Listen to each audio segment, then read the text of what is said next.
Welcome to or welcome back to Dinner Time Devotions. It's our best effort to stay connected with you on a daily basis. We want to help you to become overcomers. This is a time when life can be overwhelming, but we can overcome because we have a God who is faithful and He has blessed us. Doesn't mean we have immunity, doesn't mean difficulty and trials won't come our way. In fact, the scriptures tell us just the opposite. It says, when you face temptation, you're going to face it. It's inevitable, but it's not invincible. Today I want to talk to you about this theme. Don't set yourself up to let yourself down. What I mean by that is we are often the makers of our own demise. And right now we're living in a very frustrating time. I wish more than anything else that nobody had died from this disease. I wish nobody was sick. I wish no businesses were closed. I wish our church could open. I wish we could fill the hallways and the foyers and the auditorium and the gym with overflow. That's what I wish, but I don't get what I wish. I get what God sends. And we can be overcomers by accepting what God sends into our life as His will for our life. Sometimes we set ourselves up by promising ourselves, well, this is going to get better. Nothing bad's going to happen. And that lets us down to a big life of disappointment. The last phrase in this wonderful verse is what we're going to study today. Let me read it from top to bottom. No temptation or trial has seized you except what is common to man. And God is faithful. He will not let you be tempted beyond what you can bear. But when you are tempted, He will provide a way out so that you can stand up under it. We're on the fourth and final clause. It reads in English, at least, like a purpose clause. It begins with the words, so that. God will not allow you to be tempted, but He will provide a way out so that you can stand up. The word so that represents a purpose clause. God's going to allow trials. He's going to allow tests to come in your life, but He's going to be there. He's going to be with you. He's going to set the limits around you. He's not going to let you face more than you can handle, but it's going to be tough. It won't be easy, but God is for you. And He's going to help you do something that I find really amazing, the words that go together here, so that you'll be able to stand up under it, up and under, right back to back. It's somewhat of an ironic, poetic structure there. I want to talk to you about something that's very important that you understand, and that's the difference between a social consequence and a natural consequence. And we react to them differently.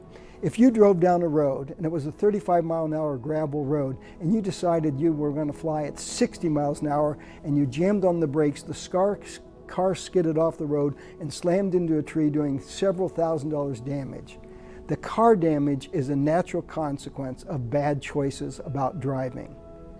If you drive down the same road and you don't have an accident, but you are going 60 in a 35 and the police officer pulls you over and gives you a ticket, that's called a social consequence. The natural consequence is your car is smashed. The social consequence is here's your ticket. We get mad at social consequences. Well, other people were doing it. Other people drive as fast as I was driving. Nobody got hurt. Why should I have to pay this ticket? Because you're rejecting a social consequence. Here's the main point. We as a society give social consequences in our best effort to spare people natural consequences. So a $175 fine, that's a number I just made up, is a social consequence trying to say don't drive like that. You're going to get hurt, your car's going to get damaged, or worse than all of that, you could hurt somebody else. So this social consequence is designed to make it so that our physical consequences can be avoided. You probably heard about these two boys from Ohio. I pick on Ohio because that's where I'm from. They're driving a U-Haul truck, and there's a bridge ahead that says, caution, 13 feet clearance. Well, they get out their tape measure, and they're 13 feet 2 inches high. And the one guy says to the other, well, we're going to have to go around. He says, no, there are no police here. We can just go for it. Well, that's ignoring the fact that that was a natural consequence. Now, why am I on this tirade? Because there's a natural consequence of this disease spreading. It may or may not affect you. It may or may not affect me. But by being socially distant, I'm helping, you're helping protect the lives of other people, particularly our medical workers, the first responders, the people who get called to pick up this person and rush them to the hospital, the emergency room department, the infectious disease department. All these people are risking their lives. Those people are facing dire natural consequences for me, for you. And so it's a small thing for us to say, what does it take by way of a social change to get rid of these natural consequences? That's the only reason why anybody in the healthcare profession, any of our legislators, any of our leaders, governors, presidents, vice presidents, National Organization of Health, all these people, what they're trying to do is say, we're giving you some social behaviors that can change the natural consequences.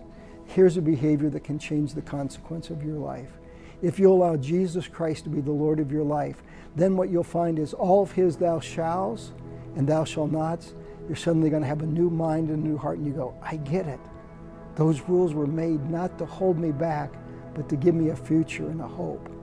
God says you're going to face temptation. You're going to face frustration. But if you respond to it with Christ's gentle spirit, you and the people around you are going to survive this quarantine.